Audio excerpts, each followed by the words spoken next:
Was it a? Oh man, I can't say that. Hello. Was it a rally? How is everyone doing tonight? Welcome to the show. It is After Dark with Ronnie and James, your favorite therapist in the building. And tonight we have a special guest with us, Mr. Joseph Wilson. We'll explain why he's so special in a few moments. But first, let's get in the room. You know how we do. We're going to share to the Ronnie Do Your page. We're going to share to the Do Your Movement page. We're going to share to the James Bush page. And because sharing is caring, we're going to share it to the Joseph page, and you're going to take it and you're going to share it amongst everybody else. So once you get in, share with a friend. Don't keep it all to yourself because that's greedy. Make sure you give somebody the blessing of After Dark because it blessed you, so bless somebody, you know?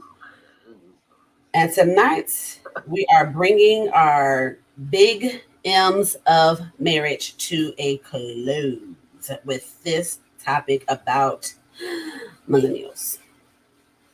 And I feel some type of way because I know I'm in the millennial package because of how it's set up. But I feel like I'm not. But yeah, let's have the conversation.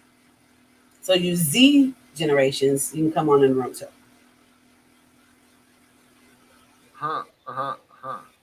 Y'all can come on up in the room.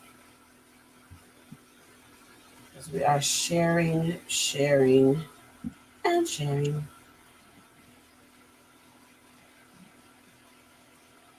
So come on in the room.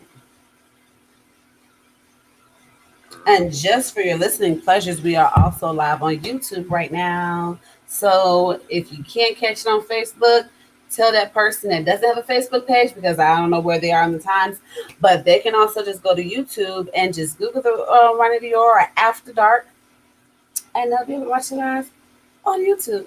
But we're going to catch them with that replay so they won't miss a thing. Okay? We got y'all covered always. At least we try.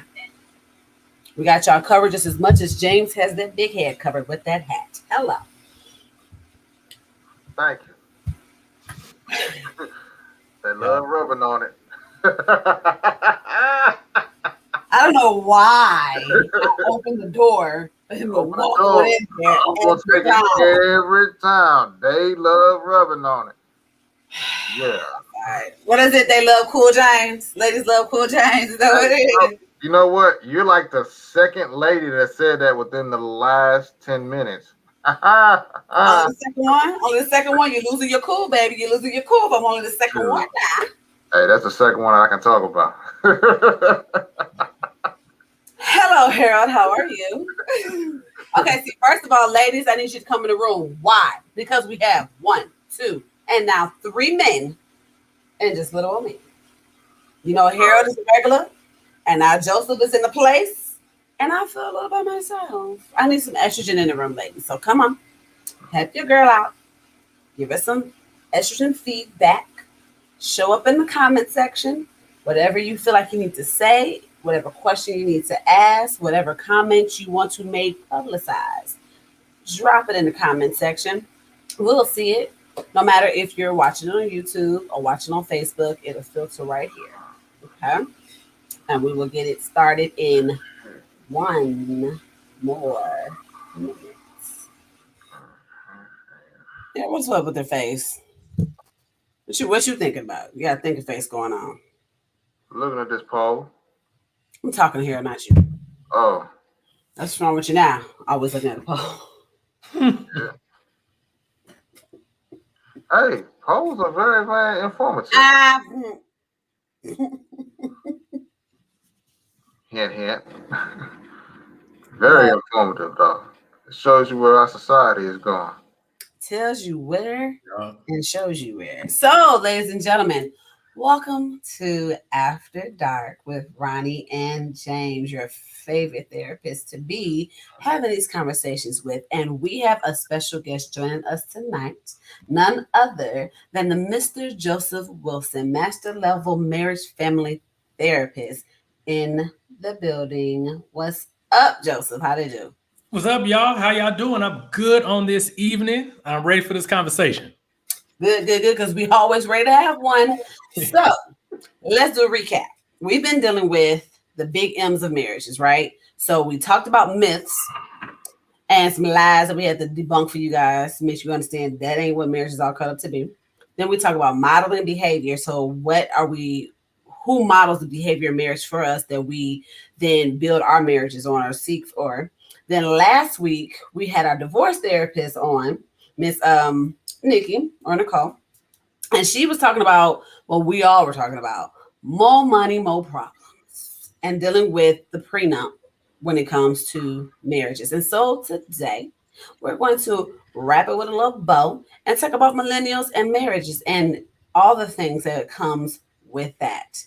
And of course, we're going to address our beautiful and wonderful poll question, which you guys so eloquently commented on with your thoughts and your suggestions that we will be commenting on the show. So let's go and get in it. First thought process I want to address, which is near and dear to me because I feel like women hear this more than men, and y'all can comment and let me know. Marrying age. So what is this idea behind a marrying age?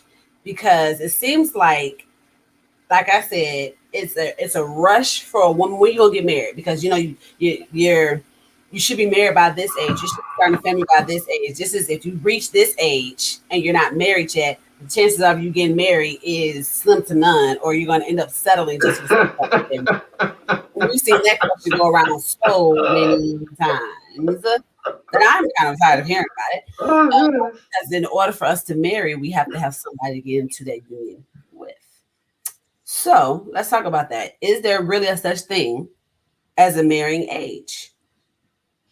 So I don't think there is. I think society puts pressure on women more than men. I definitely believe from a young age, women are groomed to be wives before they've even finished high school. So they don't even know what they want to do themselves or what they want to become before this responsibility of being a wife is already put on them. And I can see how that can add a lot of social pressure and strain, especially if you have other goals and marriage is not your number one priority. But for guys, there really isn't that pressure. It's society's almost like, well, when you're ready, you'll be ready. Like there is no push to say, hey, you need to be married by this age, or this is what society thinks of you. So I think it's definitely the expectations are different, but I don't think there's necessarily any particular age where they say, hey, you got to start being married around this time.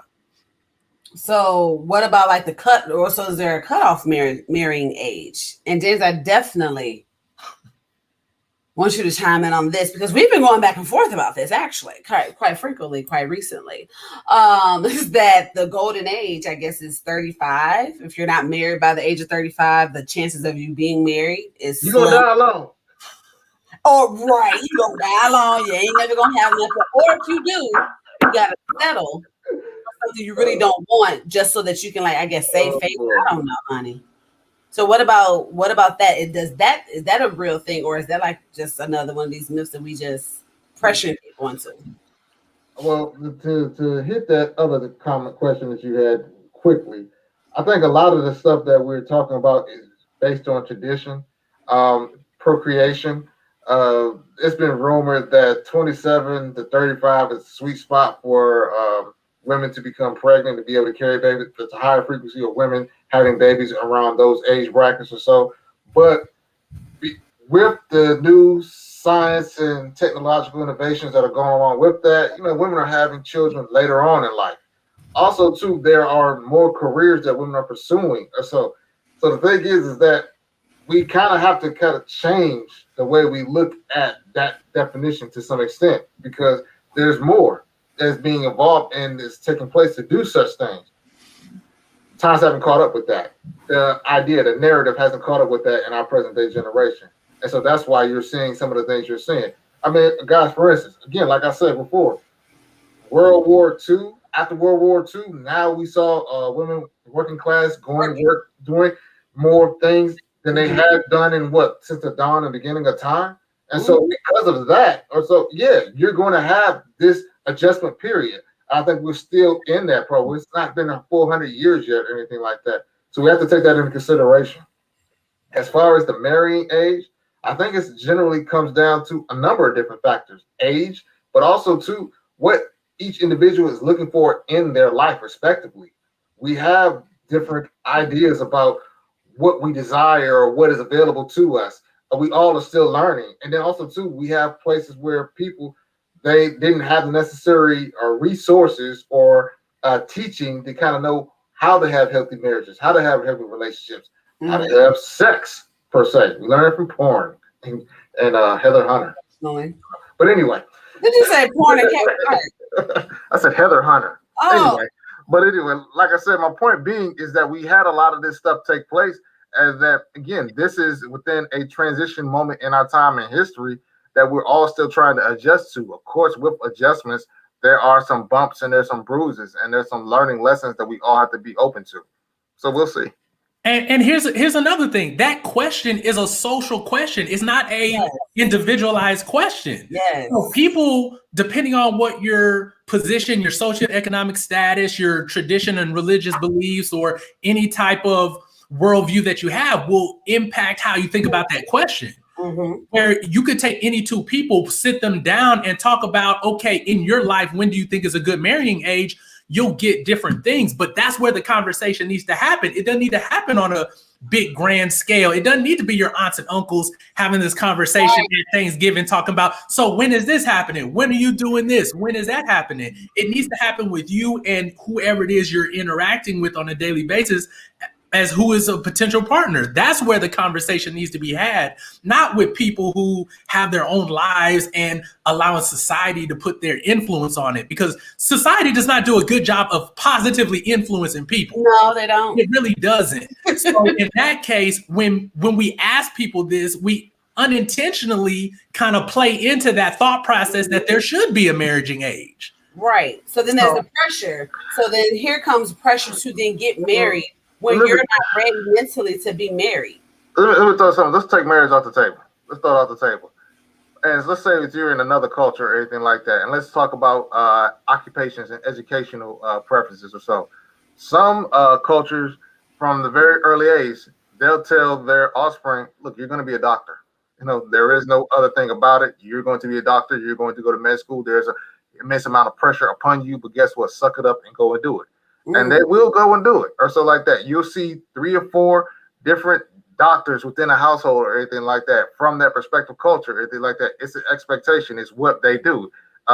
It's where they mix and they work at. And I find it very interesting how sometimes we just, marriage is one thing, but being a doctor, being an engineer, or being an attorney, it's another thing or so like that.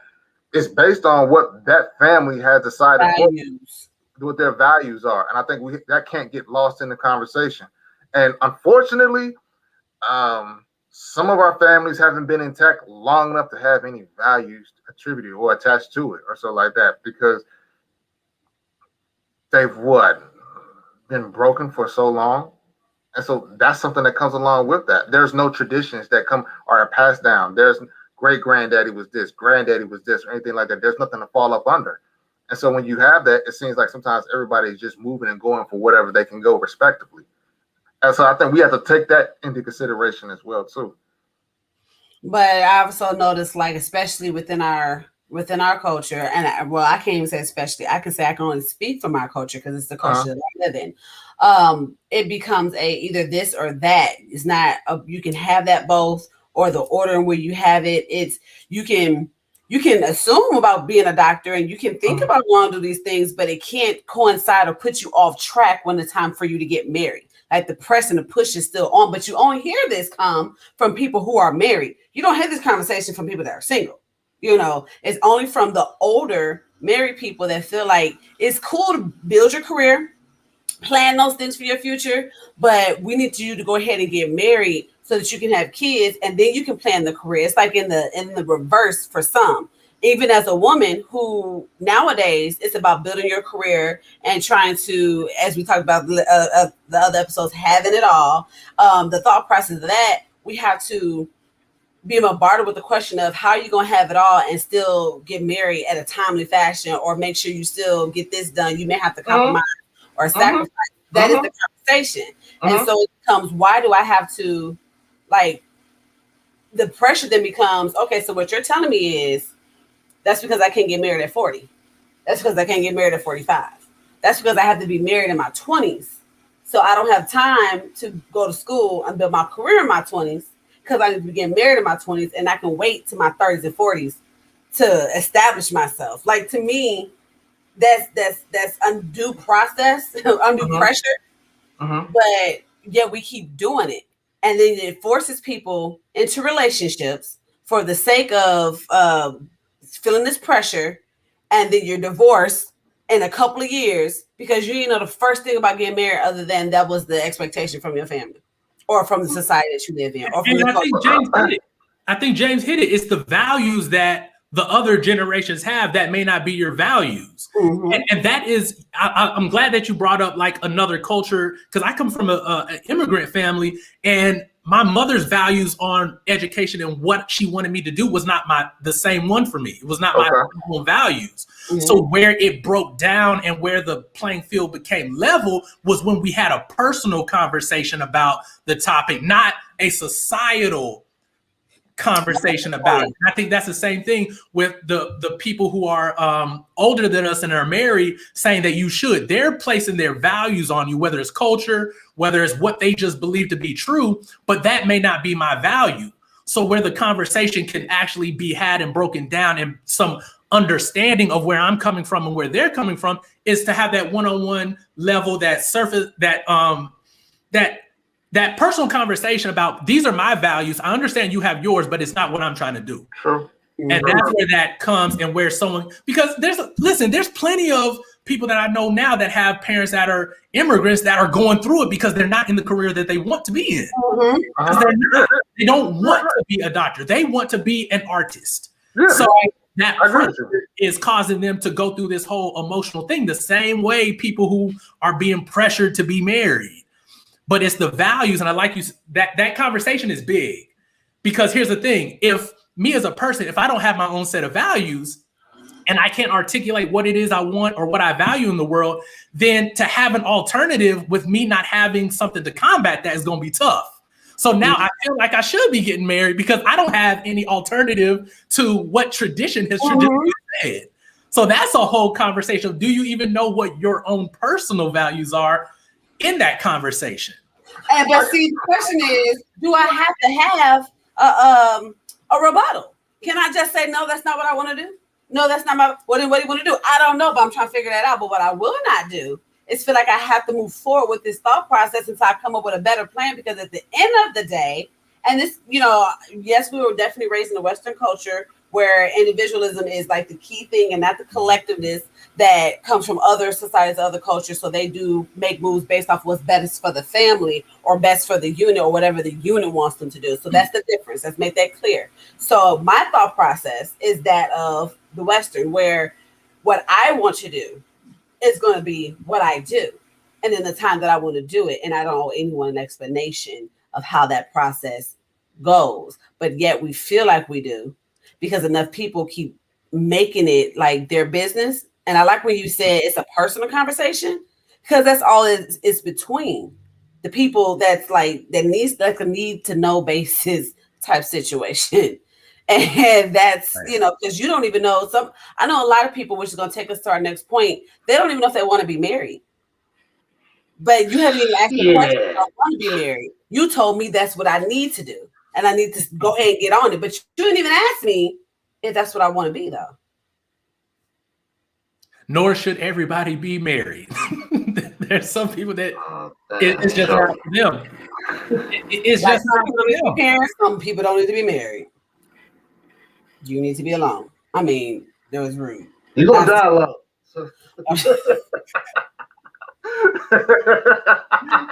Somebody had to tell you.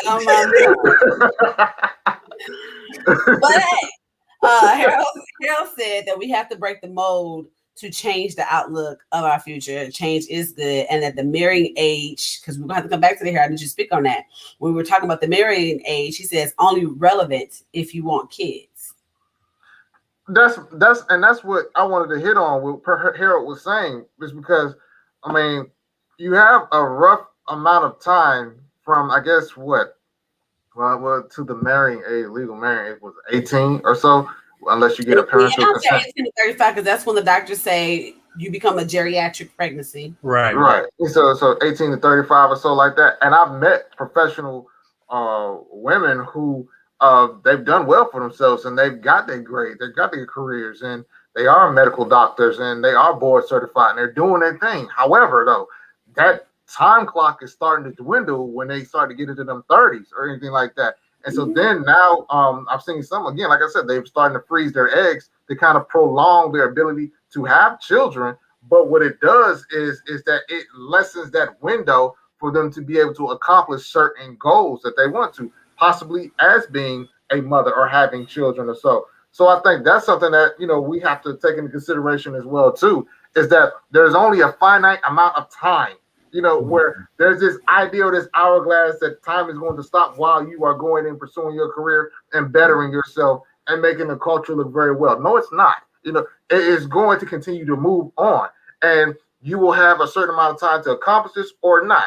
And those who you have at your fingertips, at your disposal, or to form relationships with at that point in time, it may not be the cream of the crop. It may not be those who you desire, or you have that Barbie or Ken or Skipper that was born on young. Shit, man. Look, hey, 80s, deal with it. And so the thing is that it may not be there. And I think that's something that people have to take into consideration as well, too.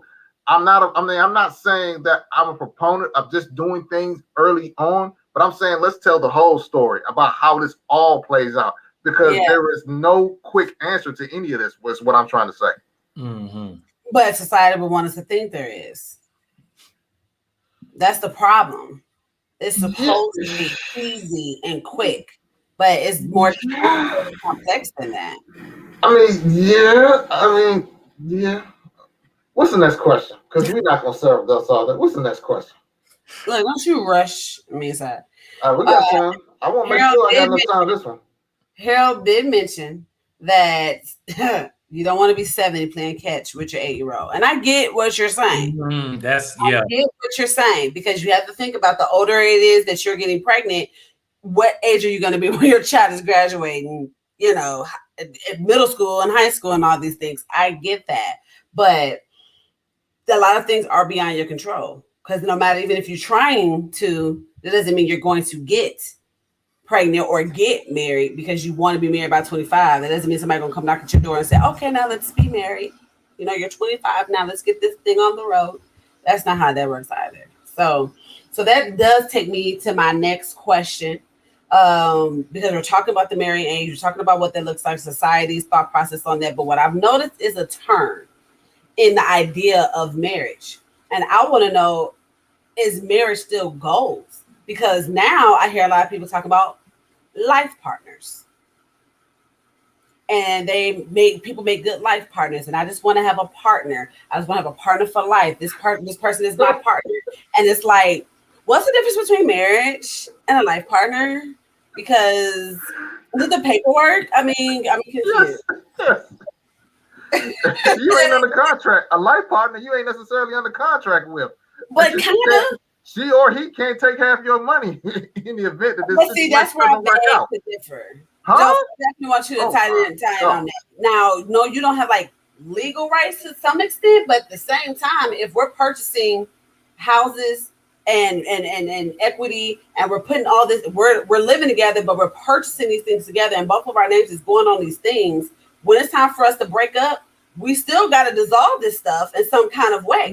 But now we won't have the law on our side to make it as nice and tidy as we possibly can with prenups and stuff like that. So I feel like you're painting a harder picture just to keep somebody having your last name or having to go to court. And some places do common law. Some places, right? Some places do come along, and some places don't. My thing with you is that if you go and you're in a situation where you've been through a family law practice, family law before, when it comes to that situation of divorce, then more than likely you're not trying to rush back into that because well, I don't want to say assault. I want to be sensitive. You got your hat handed to you when you went through there the first time. So it's like you're not trying to necessarily go back and do it again. Also, too, it goes back to that statistic that I love the quote to you, Ronnie, where it talks about second marriages or so. 60-70% of them end in divorce as well, too.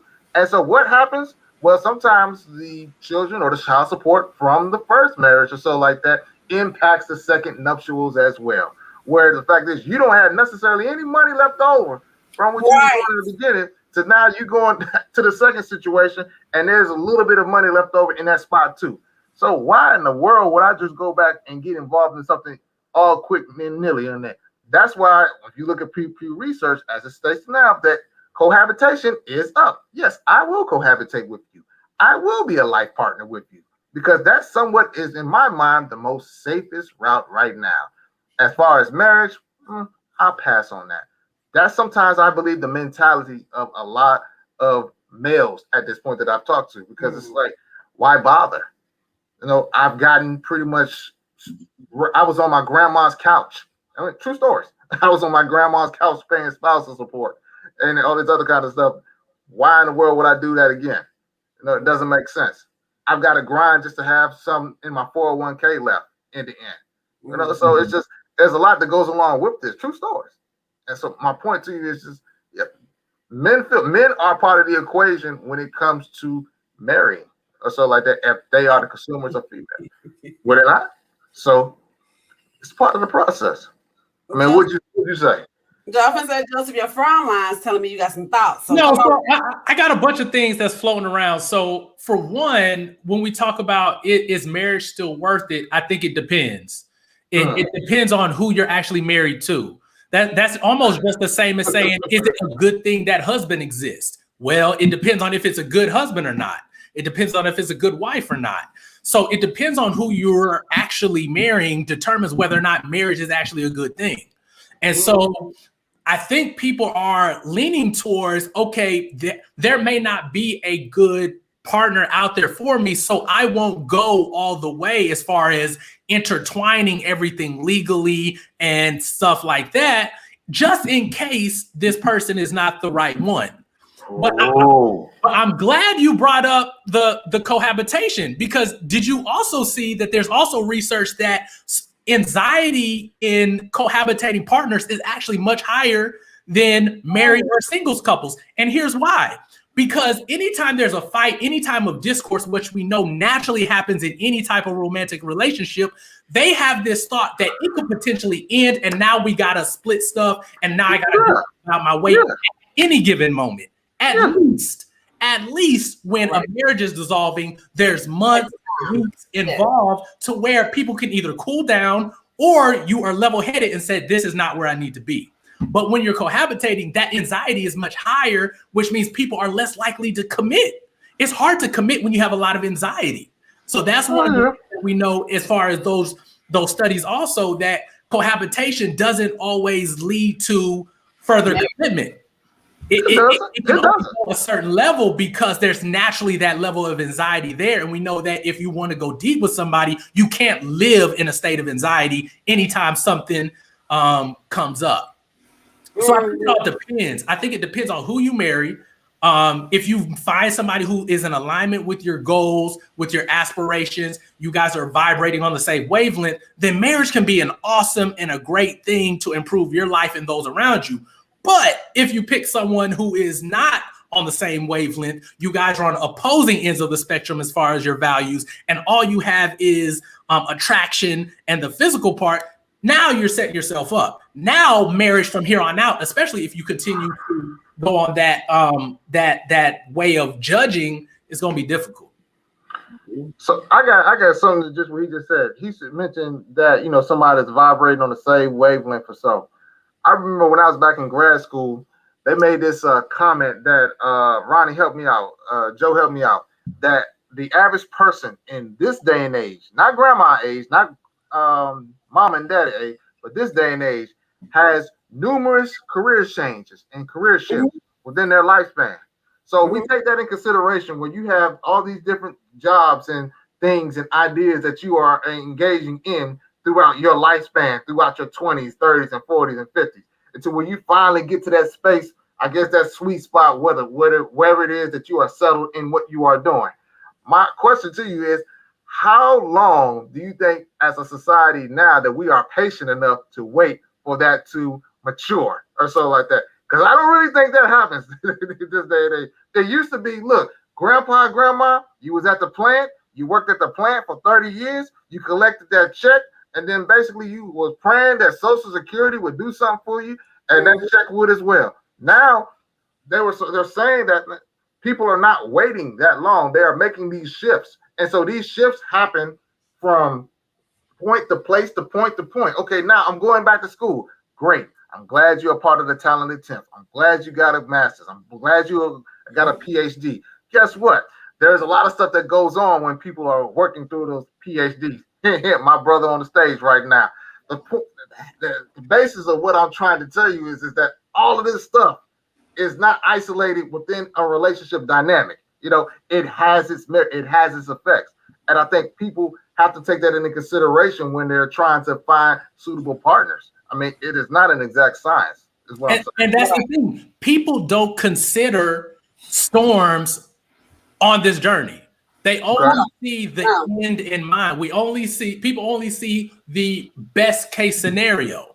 Not the myth of marriage. That once you get married, all this stuff just falls into place, and you never have anything that goes on and goes wrong. You don't even plan for it. Right. And I wish more people talked about the ups and downs so that people who are not in the journey yet can understand what it's like. Right. Because it's actually more common than we realize. Every couple who's married will tell you, man, there were times that were up and down. But because now we're in the social media era where all we do is the highlight reel, nobody's talking about the real stuff that's happening. So people are getting false expectations of this journey, and they think it's odd that someone may change 2 or 3 industries and there's ups and down, hills and valleys. And I get the real thought process in it because, like you were saying, if I'm vetting out the real thing, because I think that's why we're exchanging it. I heard from what you guys both are saying, it just sounds like there's a commitment problem all the way around. If you're constantly shifting jobs, you're constantly shifting locations and moving, you're constantly shifting partners, you're constantly shifting, you're not trying to commit to anything. You're not putting longevity into anything. There's so much up in air that you want to, I feel like the freedom of not being married, which is why nowadays I'm not seeing marriage as a goal as much as it used to be, is the freedom to just change it when you need to real quick when it no longer suits you.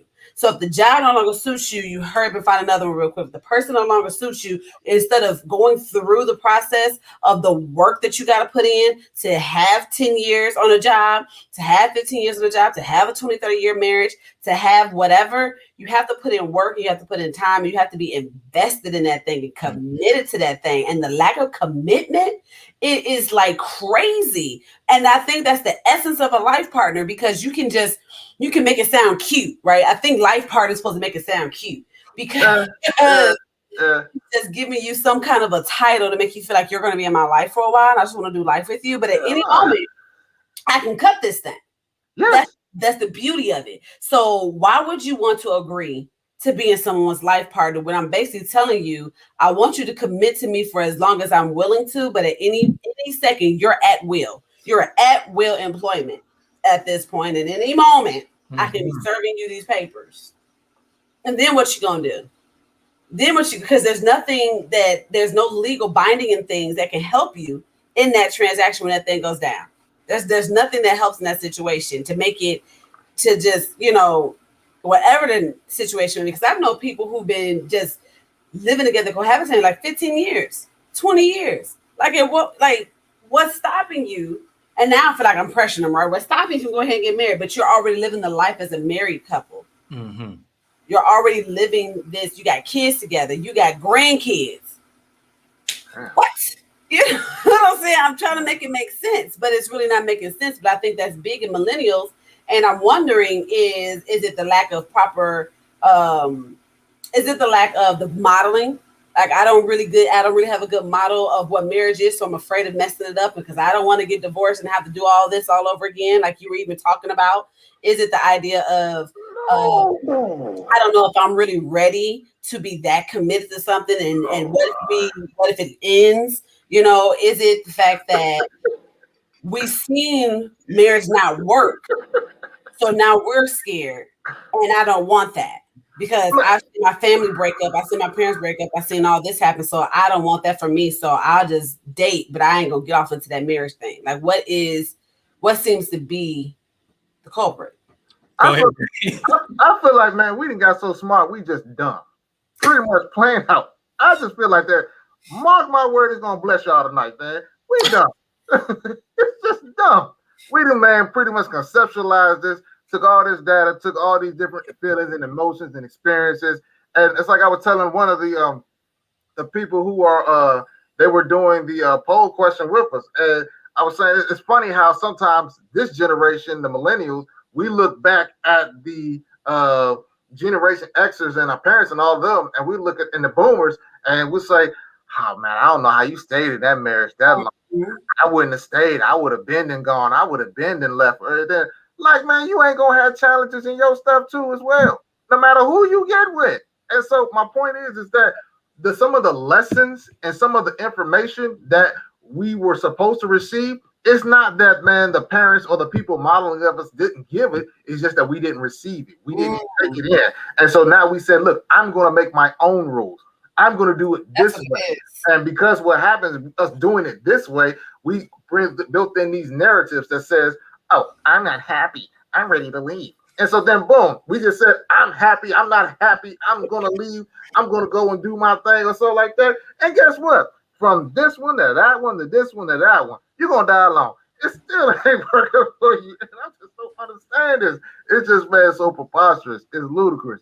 You on the third lady, and you still ain't found your soulmate, as you say. Or you done found, well, I had two soulmates. You ask them a year later, I don't know who or which one of them was, or anything like that. It's just, man, all these different buzzwords and information and topics that we try to put out there, and it doesn't make any sense. It is not equating to anything substantial. Meanwhile, we just have all these onlookers and these children, the offspring. They're watching all this foolishness. Huh? I said is. They are. Yeah, and it's like, well, I guess dad did this, and I guess mom did that. It's ridiculous. And then you get to the end of your life or so like that, 50 and 60 years old. Oh, well, you know, I may have made a couple mistakes when I was young. Slippers count. You know, a lot of that kind of stuff that, man, people put out there, it's like, you got to be accountable. I feel like there's no accountability a lot of times to this day and age. There's no ownership of what we are doing and the patterns that we are creating for the next generation or for those who are amongst us or anything like that.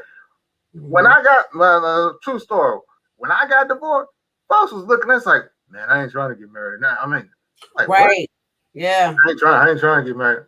You looked at my stuff and you say, you don't, that's bad. That was your rule of thumb for all marriages ever. Exactly. You know, it's crazy. But this is the society we live in today. And I think sometimes we just have to be more accountable of our actions and our dealings if we choose to. And I'm glad you said that, because people have used the crush of my parents didn't do this as a reason for why they can't have a successful marriage. You learn from triumph and you learn from defeat. Yes. You can learn just as much from both. And so, like you said, the accountability is missing. People saying that, no, I did not take the time to learn from what my experience was. If you saw something that was negative, you can make those adjustments to do something in the positive. It would have been nice to have that model growing up in the home, but it does not guarantee that you would have had a successful marriage. It's not just an automatic gold ticket to be able to have a healthy marriage. And so many people are leaning on that, hoping that, okay, but it does not guarantee that you would have had. But it doesn't necessarily mean that. So to take accountability and say, hey, if it doesn't work, it's partly my fault. It's partly my involvement. If I don't want to get married, then that is my choice, not based on what I saw everyone else do. So yeah.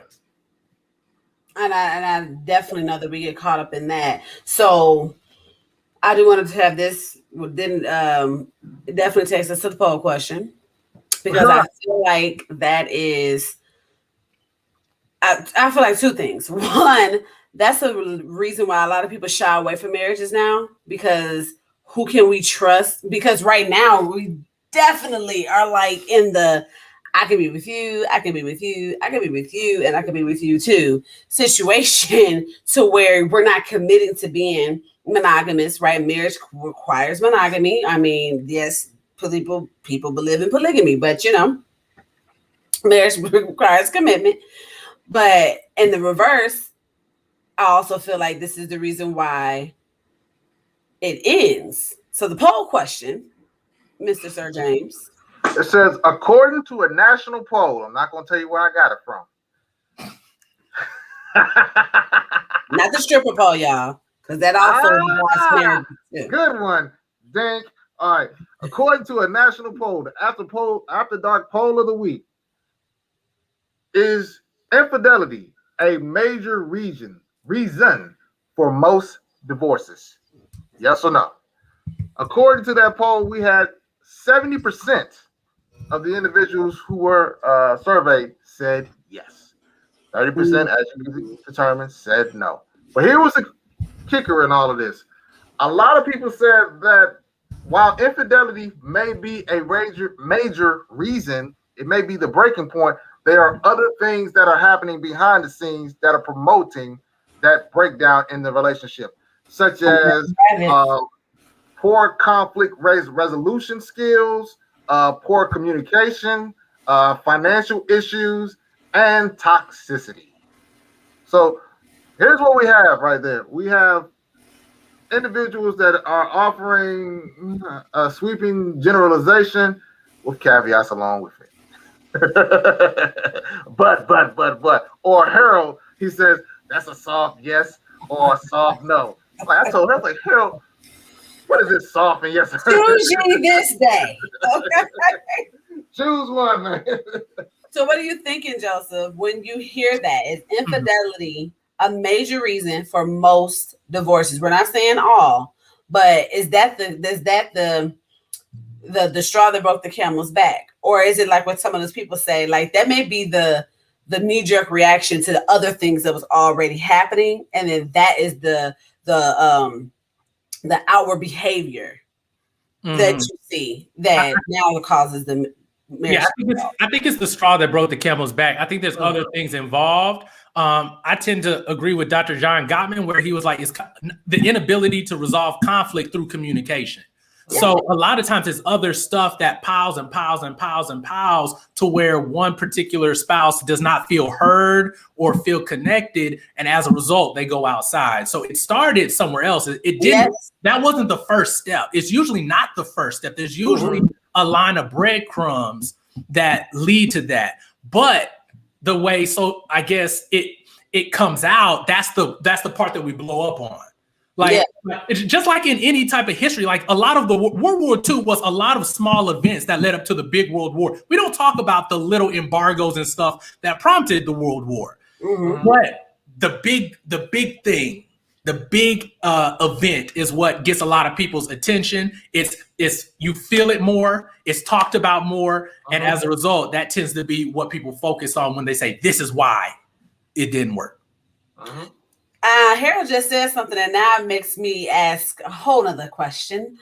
He said his answer is no. Is infidelity a major reason for most divorces? He said no. But then he said, but if it happens to me, yes. So, question. When a man cheats, the expectation is to stay in the marriage. We're going to work this thing out and forgive and let's move on and go to counseling and all these things. But if a woman cheats, ain't no counseling, no staying, ain't no none of this stuff. It's immediate dismissal. Now, what is the difference in that, because cheating is cheating, and there was like you said, there was a disconnect at some point in that relationship, and it led to an outward expression of whatever through the infidelity. And it's different for everybody, because some people work through the infidelity, some people can't work through the infidelity, and some people work through it, but it's toxic because the person continues to do it. It's almost like giving them permission to continue as long as I don't know about it, or I have nowhere else to go. I have no other option, so I'm gonna go ahead and stay. So I personally feel like that is a big thing that you always hear, but I also can't make a blanket statement that you should always stay or you should always leave, because it really depends to me on the premises and the situation. But I do believe this is not like dating. So if something like that happens, you can't respond to how you're going to handle a situation in marriage like you would if you were just dating somebody. It's a little bit, marriage puts a little bit more weight on the commitment. And so with that weight, you got to put a little bit more weight on how you're going to deal with it and actually try to process. At least that's my thought process. Because if it's the same, then why are we doing this? I tend to lean more towards the line of thinking that what's your non-negotiables? As far as I believe people should have non-negotiables before they get into marriage, to where you could say, hey, you can clearly say, hey, if you do this, I'm gone. No questions asked. No questions asked. This for me is beyond repair in this marriage. Whatever that line is for you, stay on that line. And that way, when things happen, I feel people should act on a premise that they've already set and have already laid the groundwork for. And I don't think some people know, especially like in situations like this, do you know what your line is as far as when you'll walk away? People haven't thought about, nobody wants to think about that, but you have to be able to have a line that's objective. I like to have objective lines that are not based on people, but what I believe to be true. And so if I say, hey, for me, infidelity is a no-go. If it happens, I'm gone. If that's what it is, then verbalize that to whoever your partners throughout. And then when you guys get married, if it happens, then that's your stance. I don't think there should be a discussion or conversation about it. But if it's not, and it's something that you are willing to work through, then you both work through it together with the hope that both people are having the same goal in mind. What if one of them say that they feel like you should be able to work through that because they've watched their parents work through infidelity and an outside child, and the other person is like, that's their value. That's them. That's them. So should they get married? No. That's a big one. No. Because they're not in alignment. They can't walk together in the same path with different values on things. Because you remember, James, we kind of talked about this, like your values, especially in marriage, have to be in alignment. You guys got to be working under the same framework and model. Before, you got to have this understanding before you get hitched, so to speak. So if you don't have that conversation and you have two different ideas, the betrayal, here's another thing. It don't even got to be infidelity. It could be how you spend money. Somebody could have, hey, you spend this money without telling me, I feel ultimately betrayed and I'm gone. That's their line. They have a right to have that line and also verbalize it to the person that they're dating or eventually marry. Now it's up to that person that they're with to respond to that or to agree. Say, hey, I agree with you on this value. Let's do our best to walk that path. So that way, if it happens, they're not blindsided because they knew that although I love you, this goes against something that's deep and fundamental to me, and I can't be my true and authentic self if you do this. So I think laying that out is very important. So no matter what the situation or circumstance is, if you have a line on it and you can verbalize that, when it happens, now you can say, hey, that was the line that you crossed. I told you why I can't go past that line, and we have to move forward the way we are. I agree. I also have seen in that is having that conversation or expectation or lack thereof. People are still assuming that, well, it ain't gonna hit our house. so we can keep on moving forward. Like, I know I know your point of view that if this happens, then you're gone. And I'm like, I feel like we can work through it if that's the case, but we don't have to worry about that. It ain't gonna hit our house. And then you get married and then y'all get off into something, and then 7 years down the line, somebody steps out in some kind of a way. Because it's not always through actual penetration. It can be through an emotional attachment to somebody. It can be through letting somebody in your relationship, and now somebody else is involved with it in another kind of way. It can be because to me, cheating has many forms. Confiding in somebody else, you're allowing somebody to come in an emotional place, and now they have a whole different kind of hold on you and different level of intimacy. Oh gosh. You know, free just hanging out with them or whatever the case may be. That can be still seen as cheating. Texting somebody. We never went out. You're communicating with somebody outside of us, but we don't think it's going to come near to us. So we already started off on different thought processes with it, and now we're in here. Yes. Now we actually have to deal with it. Yeah.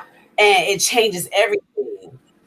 It changes a lot of stuff. That's why so much work gotta go. That's why people have to do so much work on themselves before they get into this. This is some serious stuff. True.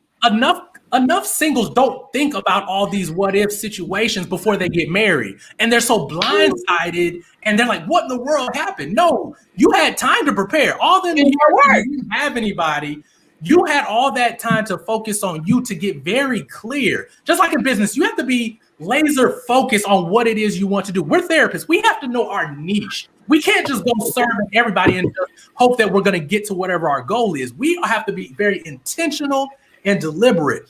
When you're in your singleness, you got to really think, okay, in marriage, what are some potential things? We see social media. We know we have the research right in front of us. So we have not thought, and like you said, we haven't applied it to ourselves. What is my soft spot based on my history, my past, and what gets to me? What can I not handle?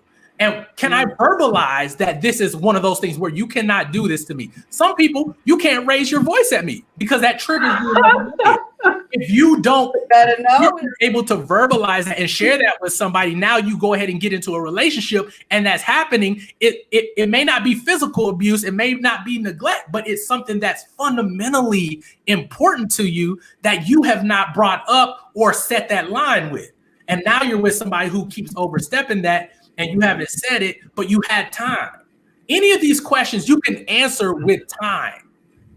We just don't take accountability. We don't take the time to walk through these processes because it's tough. It's a lot of internal work you got to do to think, man, if divorce does happen, am I still going to be willing to be there for my kids? Like that's the whole process you have to think about. Or what if my spouse dies? Am I still going to be able to continue on in this manner, raising our kids in this type of way without them? That's stuff you got to think about beforehand, because a lot of people get in these situations, they get punched, and now they're like, oh God, I don't know what to do. Like, no, you got to have you got to have a plan for what you're going to do in all these situations. And I think in singleness, we have the perfect opportunity to plan all this stuff, but we just on Instagram and Clubhouse and all these conversations just talking about stuff rather than working on ourselves and getting ourselves equipped for when we go into a relationship. And if it gets to marriage, that's when the battlefield starts.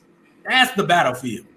And I believe that is the reason why is because the focus is not on marriage anymore. The focus is not on relationship. The focus is not on, and I'm not saying we need to get back to relationship and getting married and forget all the career stuff. I'm not saying that.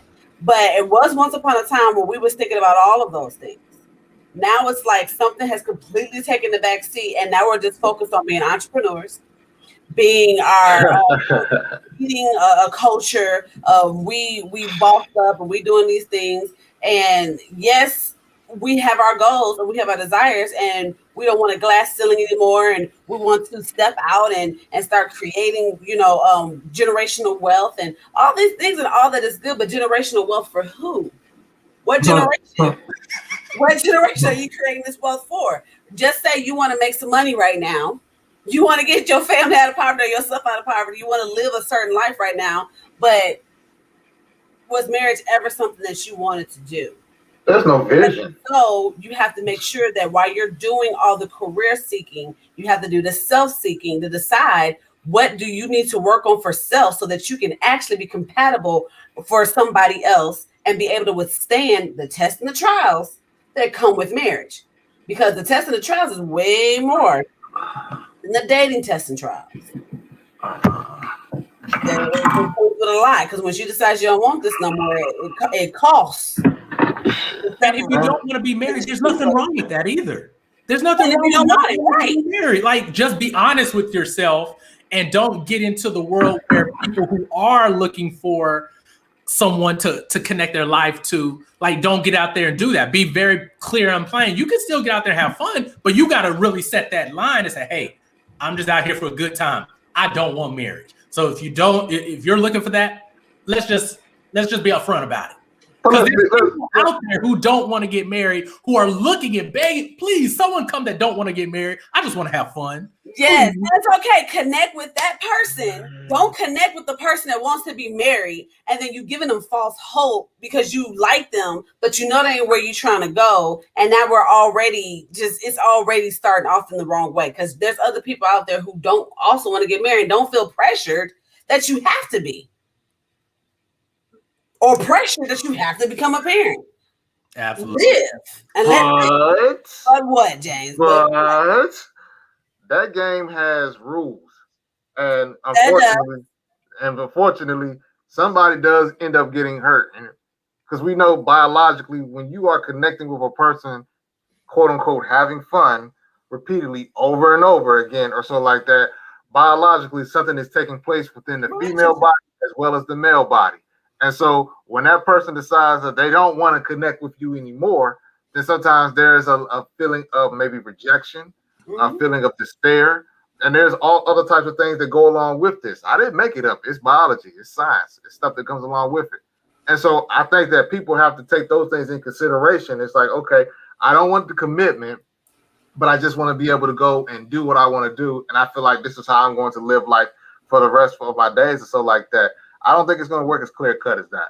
I'm just going to be honest. It won't, but guess what? If you're grown enough to be out here doing it, you got to be grown enough to accept how the game deals them cards back out to you. Like, you know what, Joe? Then they need to stop writing all these damn memes on Facebook and social media, man. Because like this about men ain't this and women ain't this. I'm like, man, all y'all just hurt, man. Go have a seat. Exactly. I mean, that's going down to it. We got some hurt people out here in these streets. Harold, he hasn't responded back.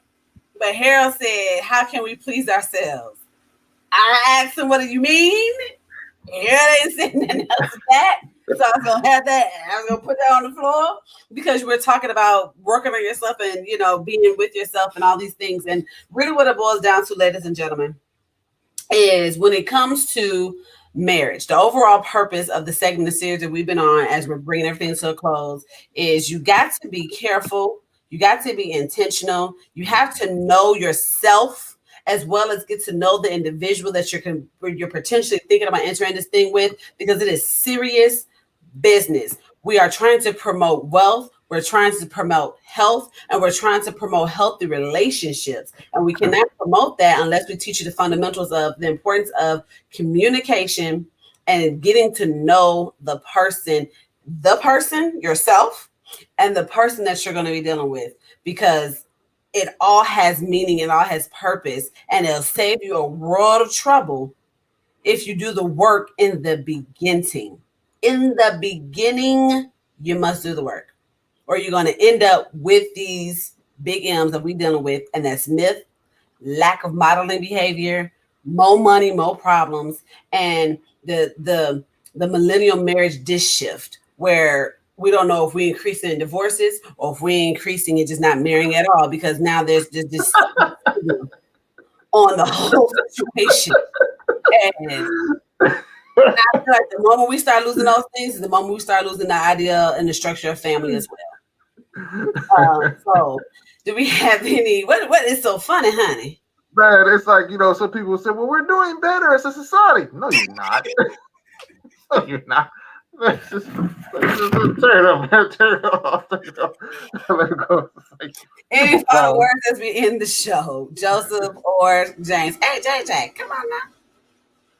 Oh boy. Good conversation. I enjoyed this. I appreciate you guys having me on. This was I'm a big proponent of just having the conversation. I believe that there aren't enough millennials having conversations about relationships. We're just staying too close in our own little bubbles and only talking to our friends. And we forfeit the opportunity to hear other people's experiences, or at the very least, hear other viewpoints that we weren't exposed to in our own circle of influence. So I really enjoyed this conversation. We're just having fun. That's all we're doing. We're just having a lot of fun. And we're blaming everybody when the fun catches up with us. Exactly. Idiot. So, thank you all for joining the show on tonight. Another episode on After Dark, where we keep it gutter. We keep it real, because that's the only way we can heal. So we used to have a statement. We used to have a statement that says, "The more I talk to you, the dumber I get." That's how I feel. That's how I feel about this.